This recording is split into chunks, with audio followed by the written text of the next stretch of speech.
It's the Gauntlet. Let's go. If you smell what the Gauntlet is cooking.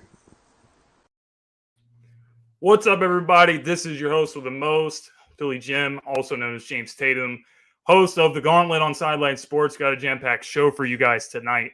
March Madness in the NFL. What is the most intriguing move that we've seen this offseason? We're going to debate that. We're going to grade some teams, who's having a really good offseason, who's killing the game this offseason, who's having a terrible offseason, all that kind of stuff. Sports Morons of the Week. Player of the Week, Mr. Tony Gonzalez, one of the best tight ends to play the game. Is he the GOAT? We're going to debate that. And we got the crew in here. I'm starting off with the four horsemen. Got Tyler, got Dom, got Jay, and we got the honorary horseman, Mr. JJ, Mr. Raven in the building as well. And we're joined by our very special guest, a.k.a. the godfather of Sideline Sports, Mr. JB Ellis. What's up, JB, man? Welcome to the show, man. We're glad to have you on here. Wow, that's the first time we ever gave a guest a round of applause. It's the first time I've ever seen it. But, yeah, definitely good having you guys up. What's up, JB? What's up, man? How you doing? Can you hear us? Can you hear us? Bring him on and his audio stuff. Kick him out, bring him back. Awkward silence. Okay, very awkward silence. JB, are you good, bro? Can you hear us? He cannot hear us. All right, he has no idea. I don't think he has any idea what's going on. This is awkward. Sorry, guys. But we're gonna we're gonna get. Are you guys kidding me? Very strange. Our player of the week this week is Mr. Tony Gonzalez.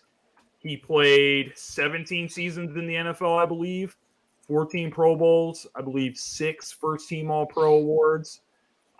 His stats are ridiculous. He has over 15,000 yards for his career, over 111 touchdowns. So, the numbers are right there. I think when you look at the numbers with Tony, you got to put him up there in the conversation to be the GOAT at his position if you don't already have him as the GOAT, even though there's Shannon Sharp, there's Gronk, Antonio Gates, really good. There's a lot of really good tight ends that play the game, but I just really feel like Tony stands out a lot more than some of these other guys, which is why I have him ranked so high all the time. But Tyler, what are some things that stand out to you with Tony Gonzalez? So I thought the 2007 year was interesting because he broke the tight ends record for touchdowns in October, and then just a couple months later in December, he broke the tight ends receptions record. So that was a pretty special year in 2007 for him. And then 2013, they were in a divisional round. Yeah, they were in a divisional game against the Seahawks. They were up 27-7 in that game. Seahawks came all the way back, took the lead 28-27, and Tony Gonzalez, who had not won a playoff game in his career, finally made the clutch catch in that game, a 19-yard little slant route that he made in his very first playoff game. 100%. JJ, you got anything on Tony Gonzalez? What really stands out to you when you look at his career? He was my first tight end I used on Madden 2002. Oh, he was beast on Madden. Everything about him on Madden, because he played on a lot of average teams, but he was the best player on a lot of average teams. I really wished he could have had a chance to get to a Super Bowl because he never did, because he's actually laid it all on the line. I only have maybe 3 tight ends ahead of him for the most part, but he truly is. Who are the 3? I have Rob Gronkowski, really, Travis Kelce, really, and Shannon Sharp. It's not a bad choices. Yeah, I was gonna say Travis Kelce. By time his career ends, I think he'll probably be the number one. Yeah. Mm-hmm. He's on his way. I think he's one of the first tight ends I can remember. Playing with Mahomes. That'll help his numbers out a lot too. I think it was a really good move for a young quarterback like Matt Ryan to have a security blanket like Tony Gonzalez. I thought that was the best move for his career, and Tony can do it all. And it's just a shame that he never got a chance to win a Super Bowl. Definitely. So JB, you got any thoughts on Tony Gonzalez and his career? Unbelievable tight end, great person. It was enjoyable to watch. I got to meet him when I went to the Super Bowl. He's actually getting into acting now. He's going to play a dad in, I believe it was a Netflix show, which was kind of cool, talking to him about it. Pretty cool. Pretty cool when you go to a Super Bowl party and you get, Tony Gonzalez by himself for a couple of minutes and, talking to him. Pretty surreal, considering, when he's probably one of the best tight ends ever to play the position. And, he's talking to you about going into acting and nobody else knows about it. So it's kind of cool. But, I think he's by far one of the best to ever play the position. And I really thought you guys were doing a bit because with the audio being off, I didn't realize it was my connection. And I was like, what the heck are they doing? That was extremely awkward. I was like, what's up, JB? What's up, bro? Are you doing good? I was like, wow, what are they doing? This is pretty cool. And then it just kept going. And he froze. Okay. Well, and he's out. Guys, while we're waiting on JB to get back in the show, I actually messed up because we were supposed to do Sports Morons first, but we're going to go ahead and get into Sports Moron of the Week now. For those that are new, I know we're starting our second season. Sports Moron of the Week is basically where we look at the world of sports and we just look at some of these people that are just some straight up doofuses in the sports world. Whether it's somebody making comments or anything you guys see on TV or even a player or a coach, doing something extremely questionable. That's what this segment is all about here. So here's the thing I want to get into because we probably got a lot of sports morons to get to today, but I had an interaction with someone and I just thought this comment was egregious and I thought it was totally insane and ridiculous. So on Twitter, I've been doing these interactive tweets about sports, just any kind of questions. I posted this question. It was, if you could undo a certain trade that happened to your team, what would it be? So I got a response from somebody saying they were a Cardinals fan. They said that the trade of Dominique Rodgers-Cromartie. You met a Cardinals fan on Twitter? Yeah, what's and a Cardinals fan? Don't worry. It gets better. It gets better.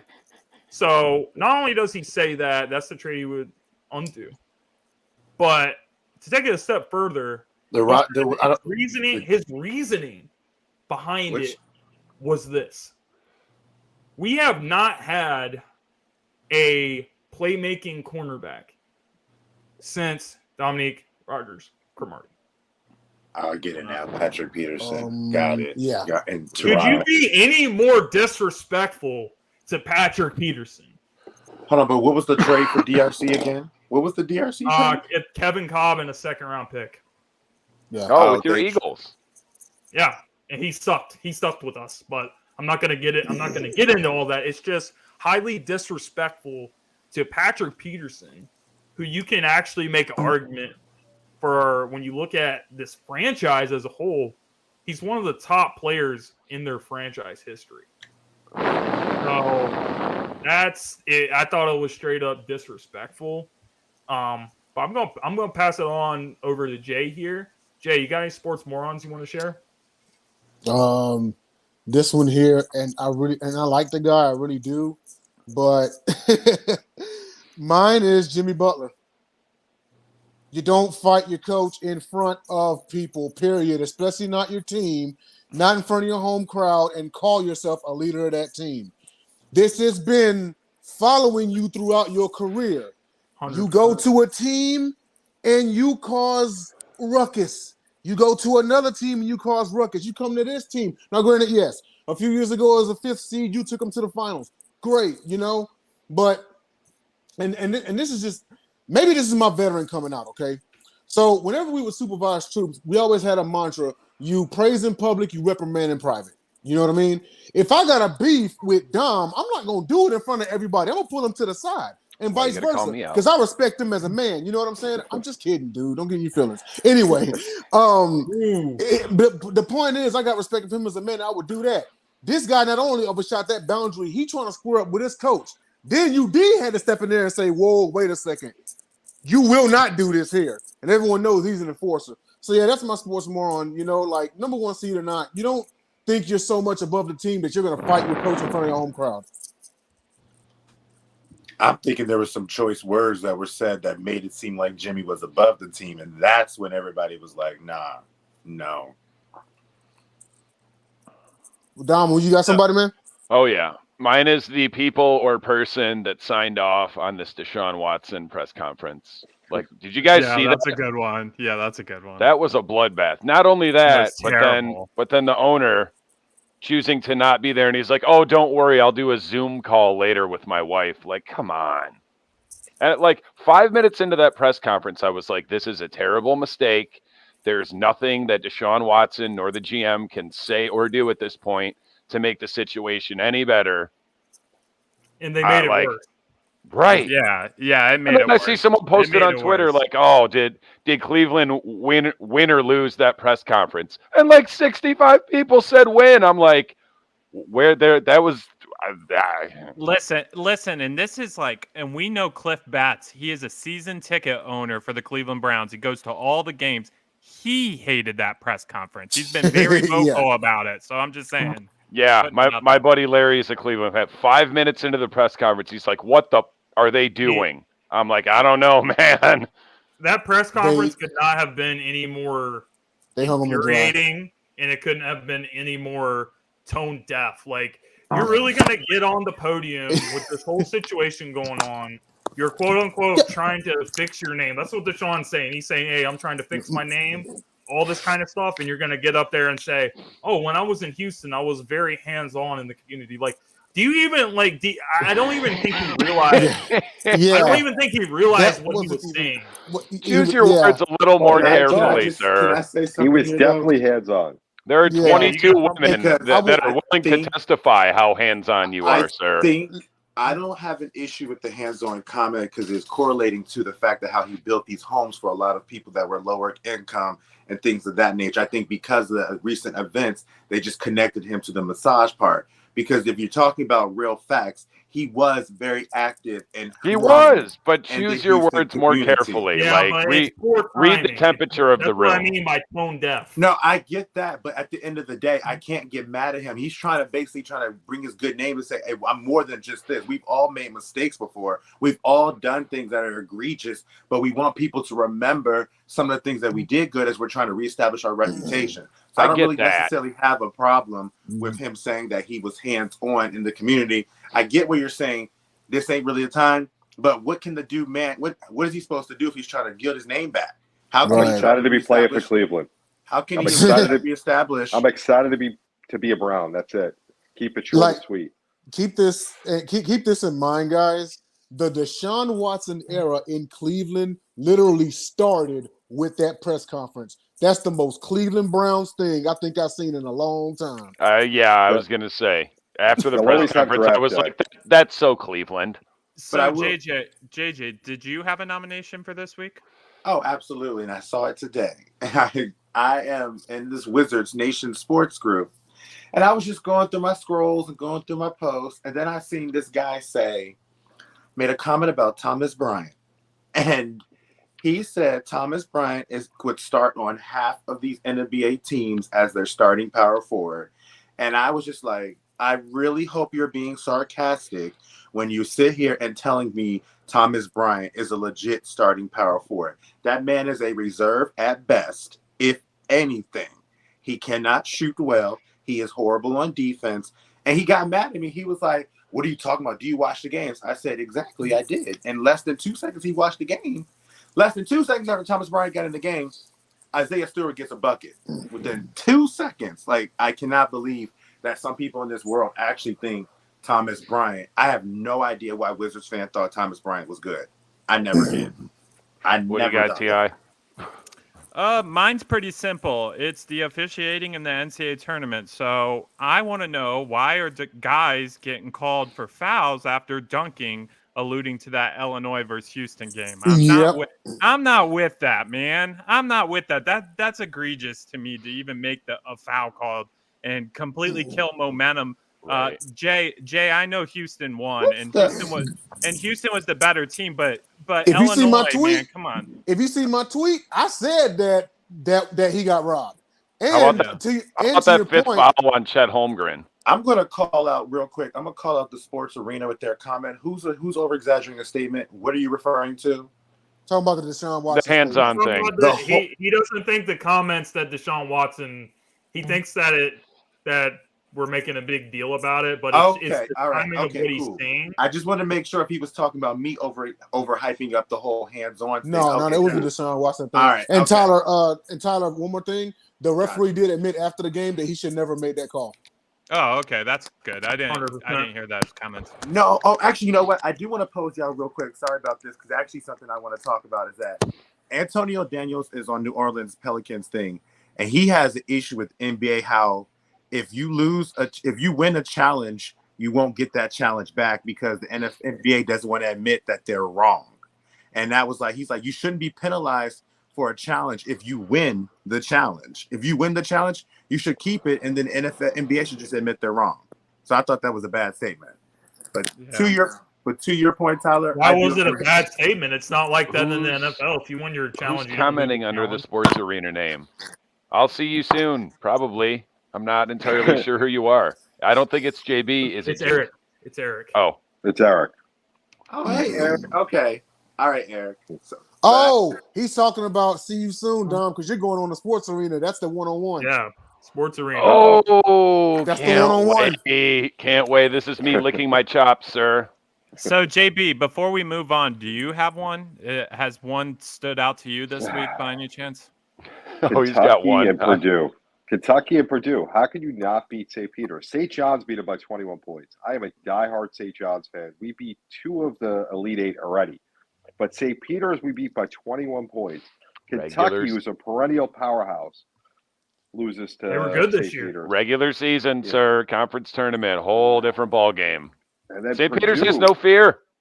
I get it. And that's a great place to be in, and they're doing great work. I'm proud of them. You know, I wish I was a St. Peter's fan rather than a St. John's fan, but I live and die with my Red Storm. And shout out to Mark Jackson. Hard. It's been hard being a St. John's fan, seeing a team we beat by 21 get to the Elite 8, and they've just been dominating, playing with nothing to lose. Imposing their will. But let me ask you, JB, let me ask you a question real quick. Between those 4 teams, Purdue, Kentucky, St. John's, and St. Peter's, who would get overlooked the most out of the top 2 teams? Who are the top 2 teams that are always getting coverage, always projected to be the greatest teams? So it makes sense. Kentucky, then Purdue, yeah.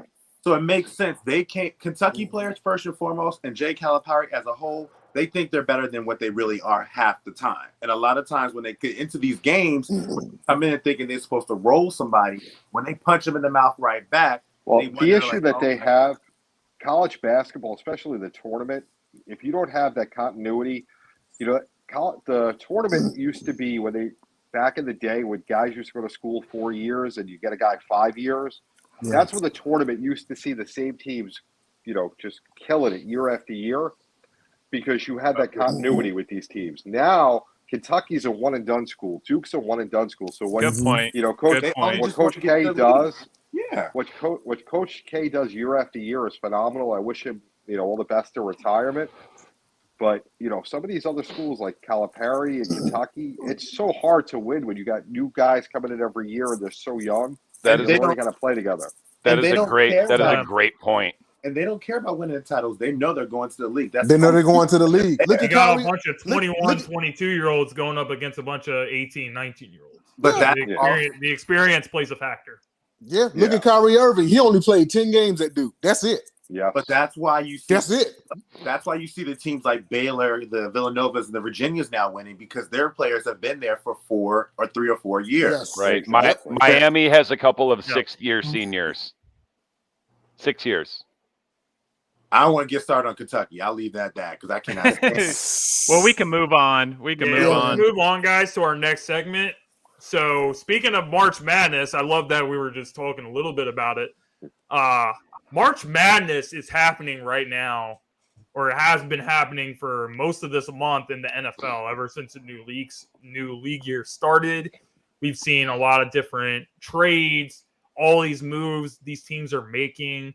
This week, it was totally unexpected. I don't think anyone was talking about Tyreek Hill getting traded. He goes to Miami. Chiefs get a pretty good haul back for him, few picks, but everything that we've seen this offseason, Russell Wilson, Devontae Adams, the list goes on and on. Like these teams are just going for it, and this is probably the craziest offseason in history. Would you guys agree with that? Absolutely, undoubtedly. I would. Far. I mean, it ain't even close. It's like Madden.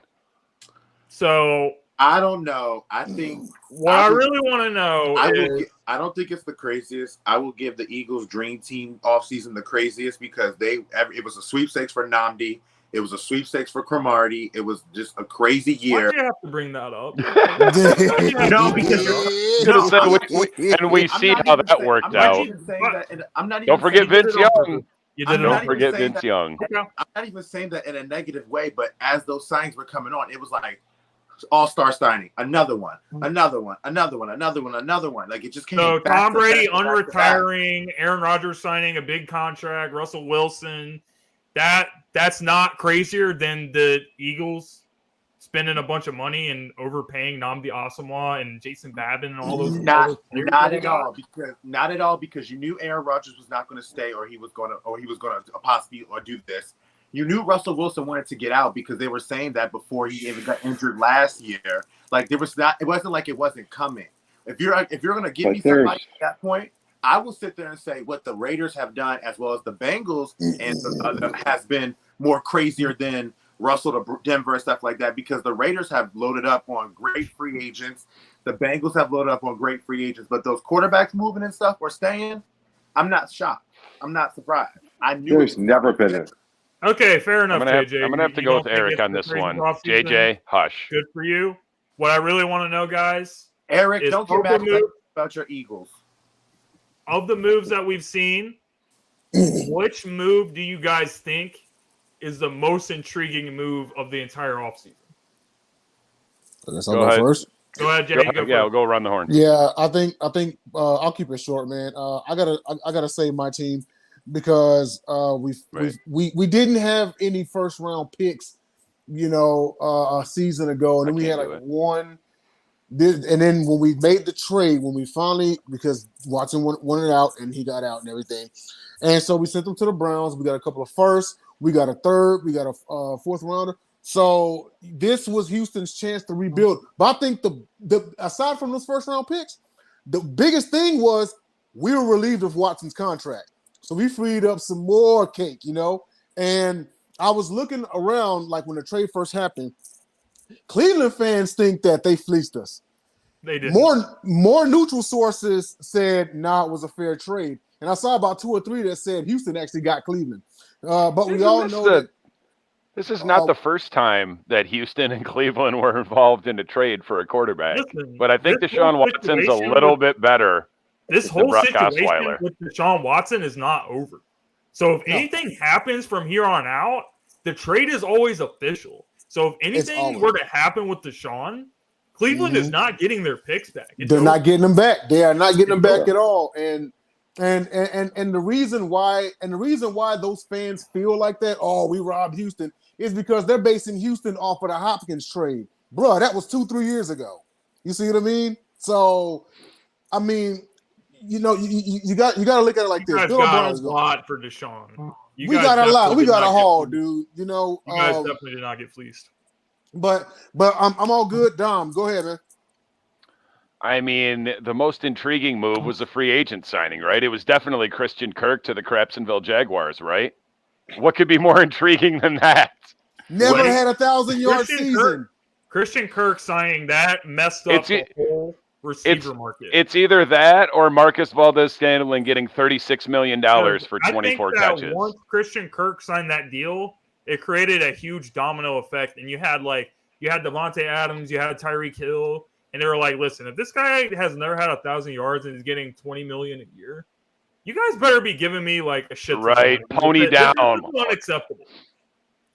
But on the real, I think the biggest move, the one that moves the needle the most for me, is Devontae Adams.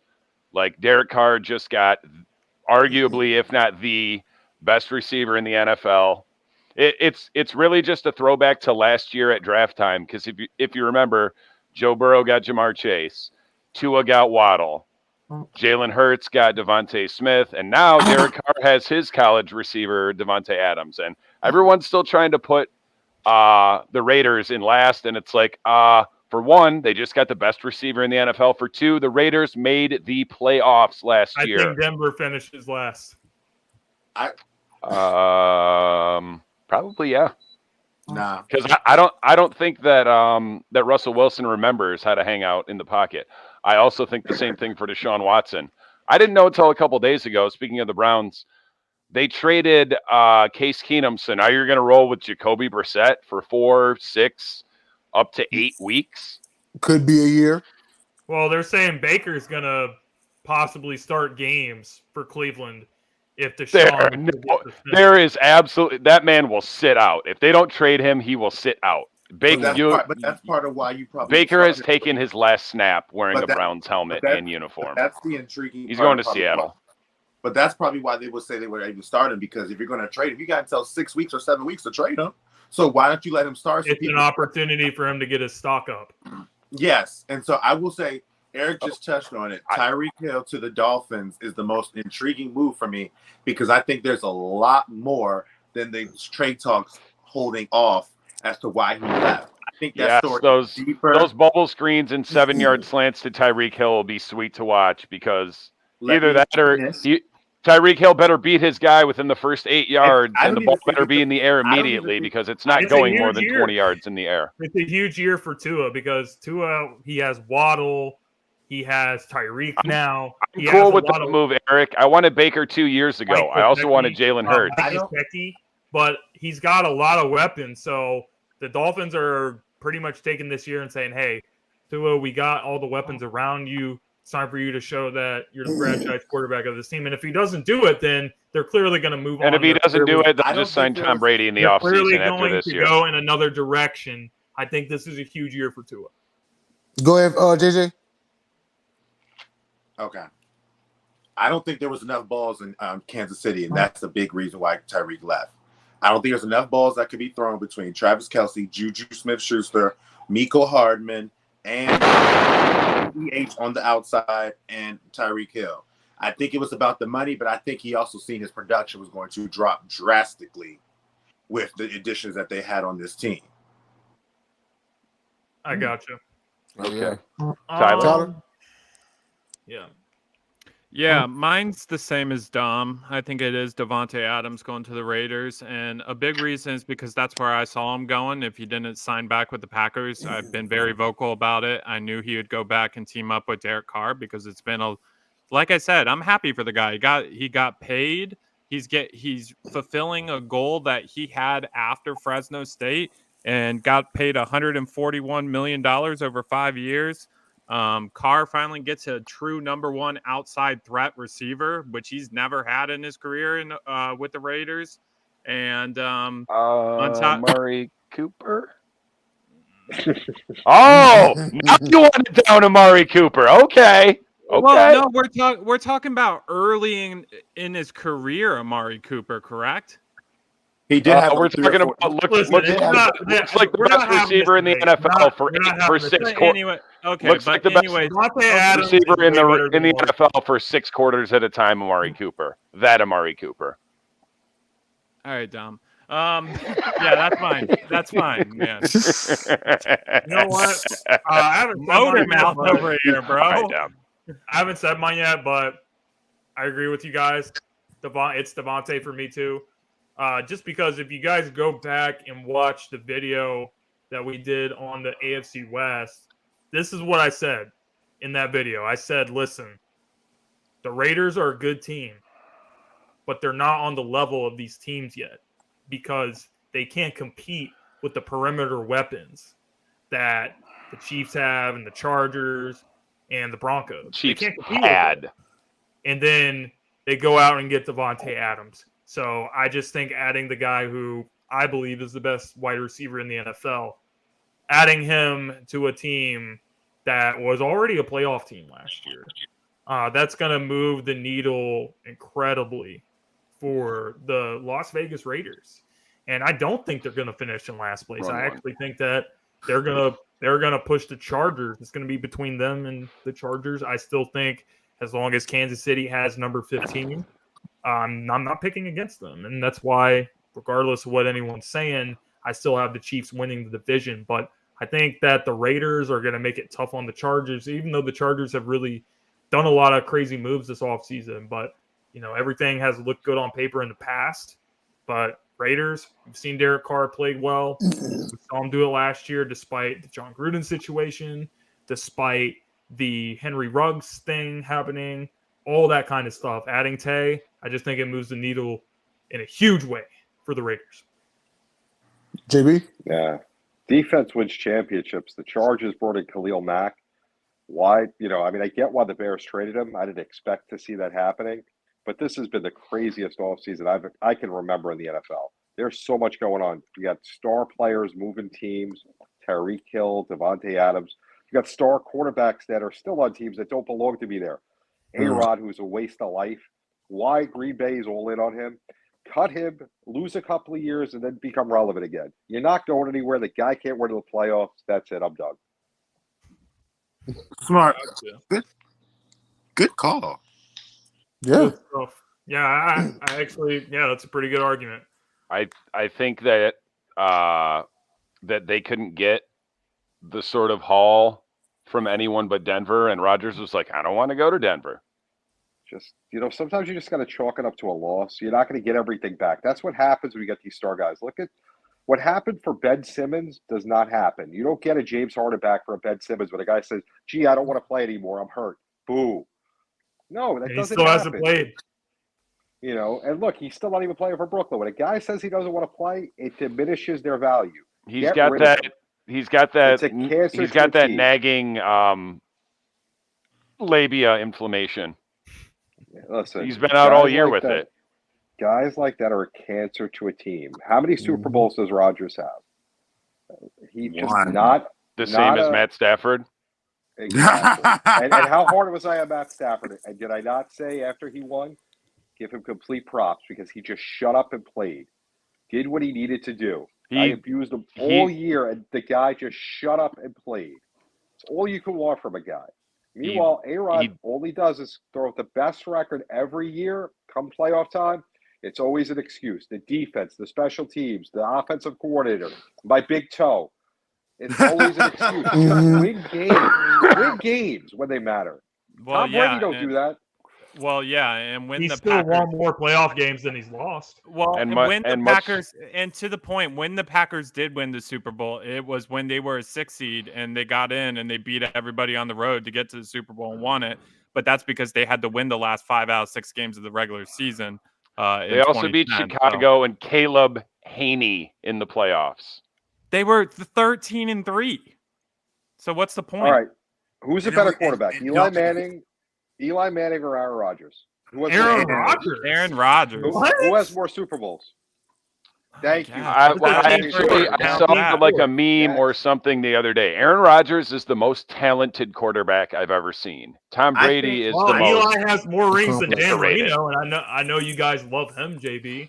Dan Marino has more rings. Aaron Rodgers isn't getting benched for a second string, third string quarterback. I think I give him time. He will when he gets old. To JB's point, I think the one thing I will give Eli Manning over a majority of a lot of these quarterbacks is the man is gritty and tough in the pressure pack situations. When he gets into the playoffs, he is not afraid of anybody. I think that's a big reason why he may not be more talented than Aaron Rodgers, but I think Aaron Rodgers mentally, crunch time, gets into these things, he's not a one that's going to be like, you know what, I messed up. Eli's like, you know about that more than most, JJ, with January Joe.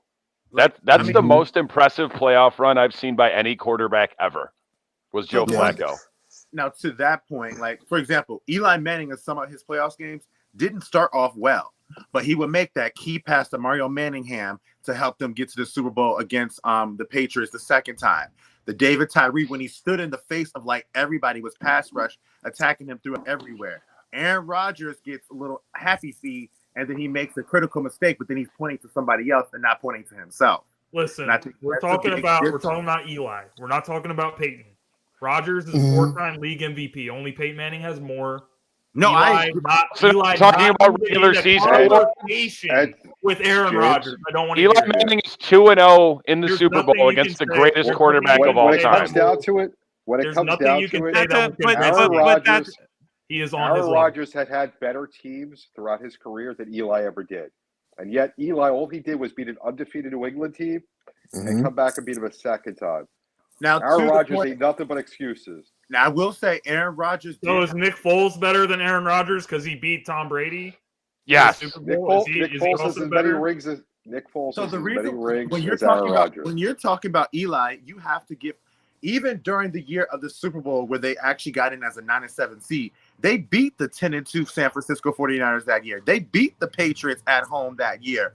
Eli has no issue facing. Good for them. Great run by the team. Right, Eli is not on Aaron's level. That is what I'm telling you.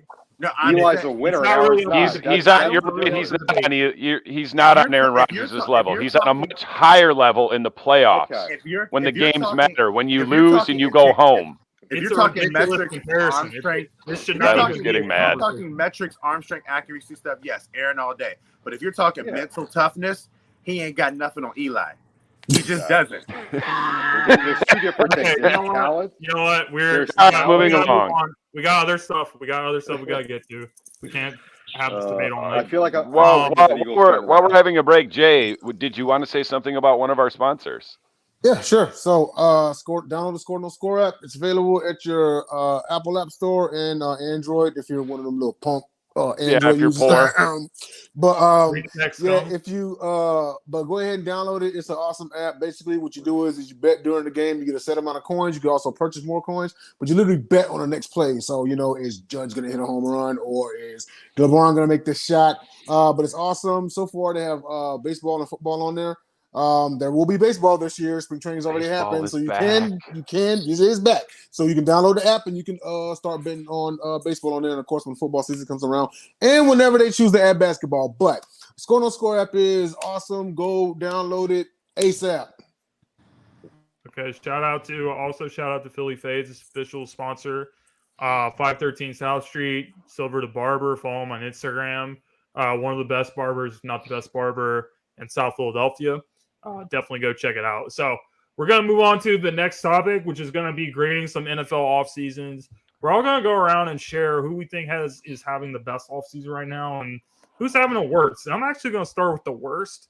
And as you guys can see in the thumbnail, Atlanta actually blowing a 28-3 lead, not in a game, but to the Cleveland Browns. So let me get this straight. The Browns were heavily favored to get Deshaun Watson. All they kept talking about was Falcons this, hometown kid, he's going to them. And they ended up in a few day span talking about how they're going to get Deshaun Watson. And they end up with Marcus Mariota as their starting quarterback for next season. Like the Falcons have done it again. They have blown a lead 28-3. Off-season edition, Falcons, worst off-season so far. Not a shocker. Mm-hmm. I can't wait to see Felipe Franks in week 4 when Mariota gets hurt. Can't wait. As far as worst off-season, I'm going to go with the Dallas Cowboys. All of this flying around, and they made no moves. They only managed to lose Amari Cooper and Randy Gregory. They regressed. So until we see something between now and kickoff, I don't want to hear not one Cowboys fan talking. Y'all have managed to get worse. All this flying around, no one managed to wake Jerry Jones up. Hey, bruh, free agency's going on. I don't know if you know, but this guy's going here. Since the Cowboys have not made any moves, how do you guys feel about where they stand right now? What if you had to say right now, Are the Cowboys winning the NFC East in 2022? Are there any other teams in there? Come on, you're an Eagle fan. I'm a Giant fan. Are there any other teams in the NFC East besides the Cowboys right now? I mean, wow, don't sleep on the we've Commandos and we've Carson got 3 Wentz. first-round picks. Our team's going to look drastically different after the draft. Let's see what you guys take in the first round. As of today, it is the Cowboys and there's the 3 of us. Unfortunately, because it kills me because I hate the Cowboys more than I hate the Eagles. The Eagles were in the playoffs last year. Yeah, way to get you. Same place the Cowboys got, but right now the Cowboys are the better team. Hey, the Commanders got Prince Harry.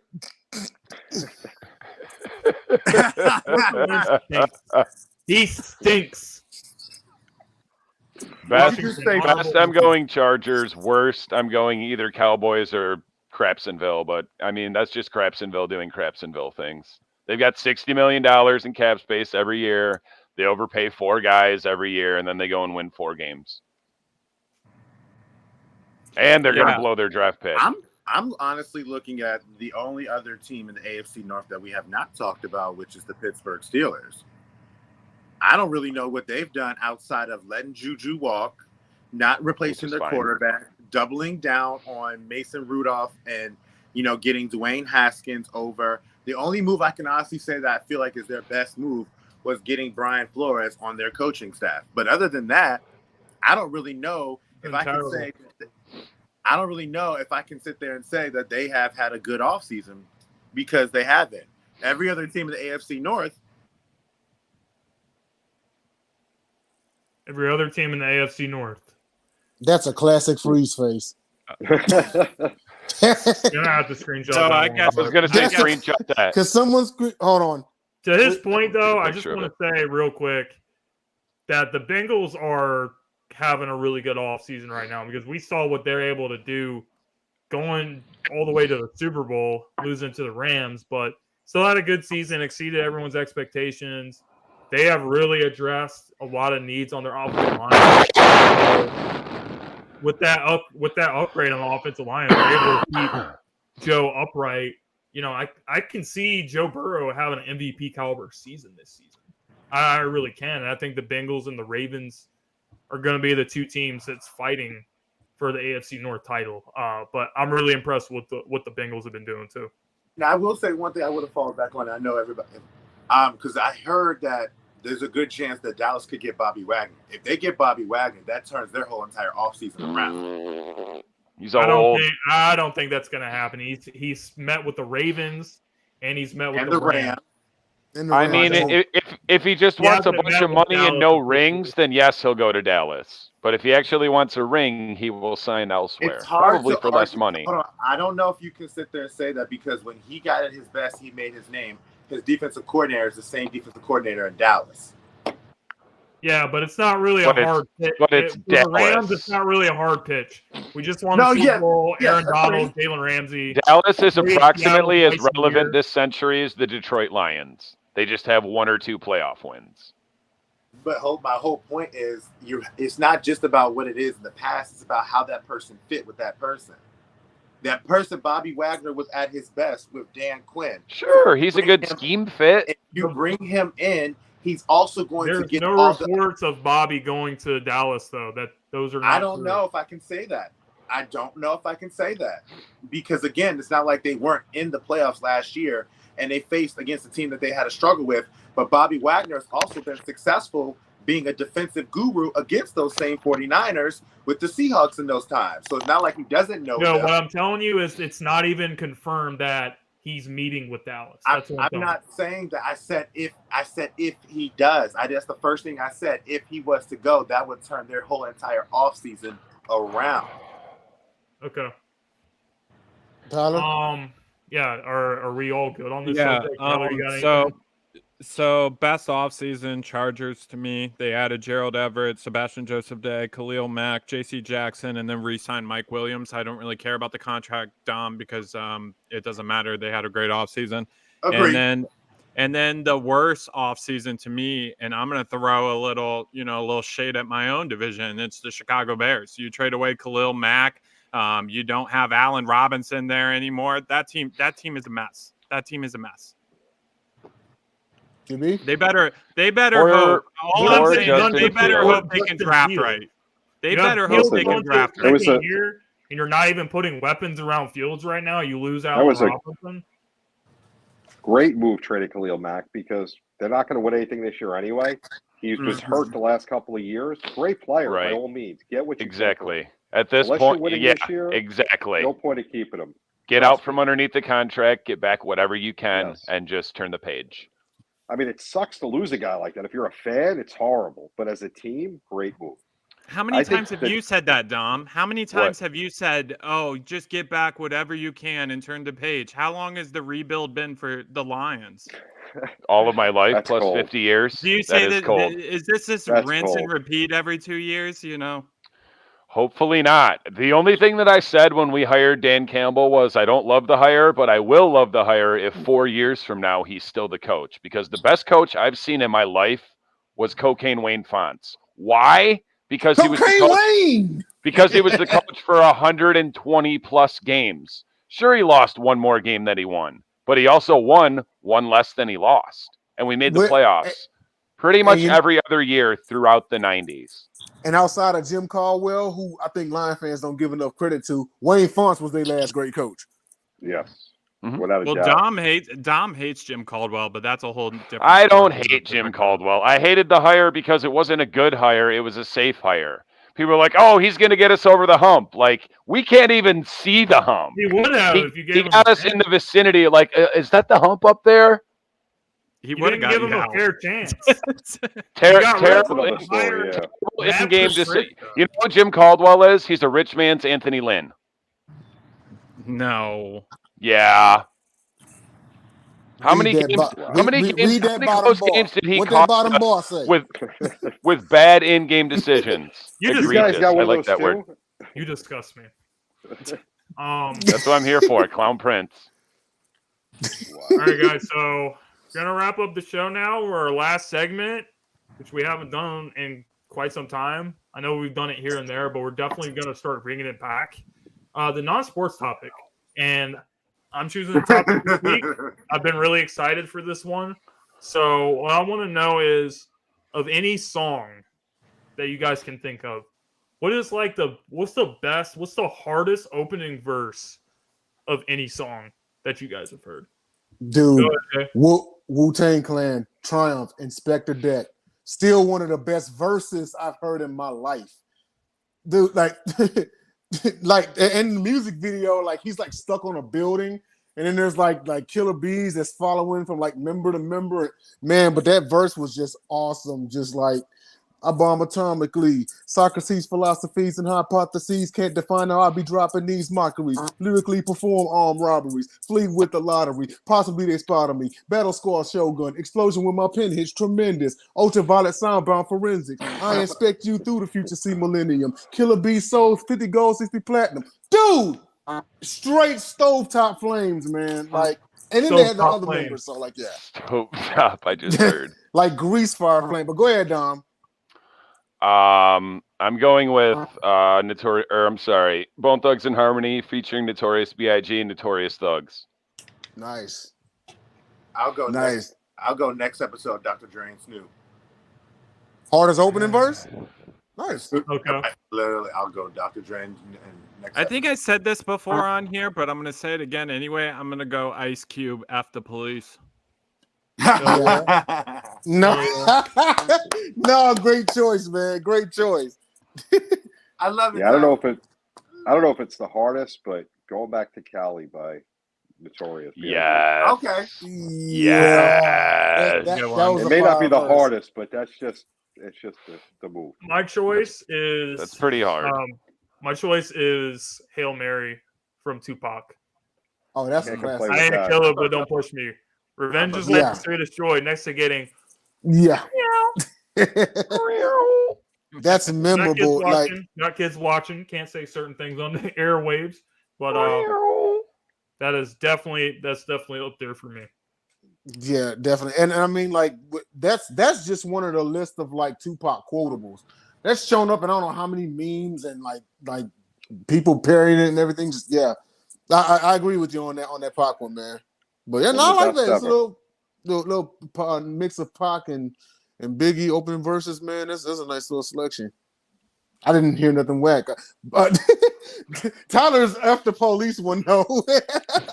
So I shouldn't have said the Eagles take it easy. Actually, I will tell you. I want to change mine. If you ever got a chance to listen to Pretty Girls Wale with the Chris Brown intro, that was one of the hardest ones I've ever seen in my life. This man That's just said Wale and Chris Brown. No, Chris. That's when the first Chris Brown. I'm just gonna go ahead and mute myself. Listen to Dom, man. Does his stain in his wild. voice. Zip it, lock it, put it in your pocket. I thought Dom Dom was gonna come on here quoting ICP. That's what I thought he was gonna do. Thank God he Jay didn't. Nelson knew what I was Thank talking God he about. didn't. Trunk full of Fago, car full of fat chicks. Fago. Yes. Oh my God. Hey, if y'all can find this, go get it. It's a bomb pop in a bottle with high fructose corn syrup. It's actually it's the Astro Pop joints. Everybody, y'all remember the ice cream? Look man at hit the block? Jay's got one too. Like He FaceTimed me earlier just to tell me about it. He's like, "You like Fago? You had this?" I'm like, "Yeah, it's good." I've never seen that before. Shout out to Ray Lynn if Ray Lynn's watching too, because Ray Lynn's also I'm sure he knows about. Listen, when that stuff came out last summer, I searched and searched and searched. It took me 2 months to find that stuff. Like the liquor store by my house, like they'd have it, they'd get in like 24 ounces, and they'd be gone that first day. Eventually, I was like, "Dude, can you hold one for me?" They don't sell Fago in NY, JB? I've never seen it. I got to look for it. I can't say that I've heard of it. Carol, in They sell it at the dollar store. You know what? Carol, You in you Chicago have to right now, you might be able to find it because if Dom can find it in Detroit, I know you can find it down there. I'm sure it's got to be. I've never heard of it. I'm going to look for it. It's spread its wings. Fago has spread their wings. Like it's down all the here. way out Yeah. in like New Mexico and Arizona. It might be widespread because, like, I remember for the longest time, because I used to serve with a lot of cats from the East Coast, and the number one thing they would say is, "I miss Yingling beer." And I'm like, "What is this?" And they're like, "Oh man, it's the greatest beer ever." I finally tried it like 2 years ago. I'd never heard of it till I moved to Florida, and everyone's on this Yingling. I'm like, "Oh, what is it?" And then I had it. I'm like, "Pretty good." JB, you like Yingling? It's a Pennsylvania Not beer bad. too. Yeah. Not bad. It still hasn't made its way into Michigan. And it's funny. My buddy from Cleveland Really? used to drive to Pennsylvania to get it. Now that they have it in Ohio, he's like, I haven't had it since. Wow. That's Okay, Yeah, nuts. but they can't. But JB, they can't find old style. That's wild. We have that up here. Oh, you guys So do? since we have another like 5 more minutes, how about one more non-sports topic? Disclaimer. I don't want to offend anybody's grandma or grandpa when I say this, but I do. Great. do you guys think that once you reach a certain age, Oh, you should have to retake? You should have to retake the driver's test. Yes or no? Absolutely yes. Yes. Are you kidding Unequivocally me? I live down here in Florida. Yes. They Mhm. should. It's probably worse in Florida because that's where all the old people go to retire. Yes. There's a lot of accidents, Every man. time That's all I'm saying. I have extreme road rage. I know I come across as a very laid back, easygoing guy, but I can just tell you right now, when I've been sitting in my car, like You do. I have made up some Right, JJ? some new words, and it's happened a lot, especially in Philly where no one knows how to drive here. But it seems like every time I get in a situation where I'm driving on the highway, somebody's going like 35 in a 50. That's because It's What do you do with going it's 35 either- on the highway? It's always either like some 16, 17-year-old girl doing her makeup or Or on on their TikTok. phone, or it's always an old person. When I pull up Well, beside him, I don't want It's to like hear a all that. I'm gonna 90-year-old be person. a Well, girl y'all- dad y'all- soon. I don't need to hear about this kid behind You me guys need accident to- doing makeup. you guys need to learn how to drive, and once you reach the age of 60, 100%, You should have to retake the driver's test. There's no So, question. Man, you know what? My question. I'll tell you what, Ti. Here's how you fix that. Once Everly gets to that age and she gets her driver's license, whenever she leaves the house to go drive somewhere, you take her smartphone and you give her a track phone that all she can do is call you or maybe T9 text you if there's an emergency. That way, you know she's not on her phone while she's driving. I mean, to be honest with you, in terms I'm gonna of do the same thing with my kid. Trust. In terms of Philadelphia, y'all have the smallest streets ever, which is the most ridiculous thing I've ever seen in my life. So I can understand why people drive at 35, 40 miles an hour when you got to drive through them stupid little streets like that. Like, Hey, We're not talking about the streets. We're talking about on the highway. But that's what I'm saying. As They're the so one- used to Everyone in driving Houston the should take the street driver's on the test regular twice a day year, no when they matter get what on the age. highway. You don't even know what you're saying. I As the do know what I'm closest one saying. to that age, I've been to your city plenty of times, and I know why they drive the way You don't they even do. know what you're Because saying. they're so used to going up in y'all small little streets and possibly hitting people on the sidewalks because your sidewalk is 1 foot out. Hey, All it's right, not Carol, my, hey, some you want Queen? that JJ, if you can't Queen? parallel park, that's not my problem, bro. Huh? Take some driver lessons. Learn how to as parallel the park. closest one to having to retake the test, you know what? Let's take test over and over again. Once you get to that age, you got to show me you can drive because I'm with James. I got that road rage going. I don't want to sit in traffic. Learn how to drive or get the hell off the road. Get away from me. I was actually at the Secretary of Everybody State one time, like getting tabs or renewing my license, and there was an old man. I I'm talking appreciate an it, old Mike. man, Appreciate 80 it, Mike. plus, and he couldn't pass the vision test. And the Secretary of State people were like, "You can't, like, we can't let you drive home. Like, if we see you walk out into the parking lot and try to get in your car and drive away, we're gonna call the police." You're gonna call the police, yeah. So they had to have someone come and pick them up. Because that's the thing with old people. Like, the cops don't have the heart to pull them over. And if you go, I mean, I don't know, depending upon how long driver's licenses are good for in your state. In Michigan, it's 4. If you go, because I just got something in the mail the other day. If you go those 4 years between when your license needs renewing, if you don't get a moving violation, you can renew your license in the mail. So you've got 80-year-old people out here that haven't had to go into the Secretary of State and take the vision test in 20 plus years. Apparently that guy did, and they were like, you can't see, bro. We can't let you drive. You're a danger to other motorists. I've been in 2 accidents. I've been in 2 accidents down here. Both times were the other driver's fault. Both times it was an old lady. That's most of the reason that my folks are getting away from Naples. They're like, we can't take all the crappy old people drivers down here. The traffic and to Dom's point, it's essentially a lose-lose situation because if that elderly's inabilities to see or move right behind the wheel ends up killing someone. Wow, Greg. So we're just taking driver's license from all women? Wow.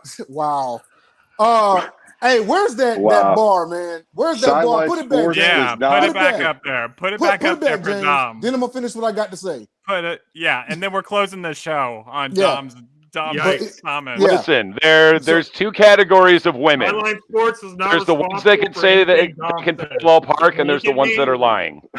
Okay. Now, what I was saying was, don't look at me. If because of due to their lack of vision or lack of movements because they're elderly and they end up accidentally killing somebody, they no court is gonna feel bad. They're essentially going to get minimal punishment because they're going to feel bad for them because they're old, And so essentially no one wins because that family feels like they won't get justice. This family over here, so yeah, it's a lose-lose. I said, hey, take it every 10 years. Take it every 10 years. What's your time frame? Every 10 years? Cool. Yeah, everyone should have to take one every 10 years. Once you retire or hit 65, if you're retired or you're over 65, you should be retired anyways every year. You want to keep your license? Yeah. Every 5 years is fine. 10 years regular, 5 years after that. Let's say, JB, I was ready to ask you what's your... I don't got any problem with that. I got my driver's license in, 1904. I didn't even have to take a road test. Yeah. You do have to in D.C. now. You have to in Maryland now. You have to be on the road. Before, you just go to a little parking lot. But now you actually got to get on the road and stuff like that. I mean, do you think the cars that they made that can parallel park themselves, they weren't for men? Just saying. That is true. Well, guys, that stuff scares me though. Like the car shifting by itself and the wheel turning. So no, I'll I'll do it on my own. Thank you. All right. I just want to say thank you for everybody that tuned into the show tonight. If you guys wouldn't mind, please go to the video, leave a thumbs up. It would really help us out a lot. We'll definitely be back here next weekend for another show. In the meantime, I am going to keep on covering the Philadelphia Eagles and everything that's going on with that. Other offseason videos for the NFL are also on the way. We will see you guys next time. JB, JJ, appreciate you guys joining the show tonight as well. Yeah, thanks, guys. Pleasure. And we will see you guys next time, all right?